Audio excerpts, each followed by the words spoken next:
সাজানো হচ্ছে এখন স্বাদের তর্ক, তাই স্বাদ উপলক্ষে একটা দারুণ জিনিস কিনেছি যেটা আমার ছিল না। তো চলো একেবারে তর্ক সাজানোর সময় আনবক্সিং করি। ভীষণ এক্সাইটেড জিনিসটা দেখার জন্য। কত সুন্দর প্যাকেজিং আরে বাপরে, এর উপর আবার প্যাকেজিং। চলো এটাকেও খোলা যাক। ফাইনালি বেরিয়ে গিয়েছে। দেখ কেমন হয়েছে। দারুণ হয়েছে না? হাতের মধ্যে ঢুকে এরকম ক্লাচ আমার ছিল না, তো এটা আমি অর্ডার করেছি মিশো থেকে। ভীষণই রিজনেবল প্রাইস। আর পুরো সামনের ওয়ার্কটা দেখো, পুরো কিন্তু মতি এবং কাঠদানার মধ্যে যাচ্ছে, খুব সুন্দর দেখতে। চলো এবারে খুলে দেখাই। এই যে দেখো, একটা কিন্তু স্লিং চেনও তোমরা এর মধ্যে পেয়ে যাবে।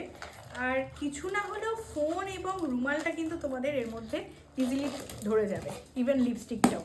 তো ভীষণ সুন্দর দেখতে। এই যে হ্যান্ডেলটা রয়েছে এটার মধ্যেও স্টোন ওয়ার্ক করা। জানি তোমরা সবাই জানতে চাইবে, এর কালার প্রচুর অ্যাভেলেবেল রয়েছে।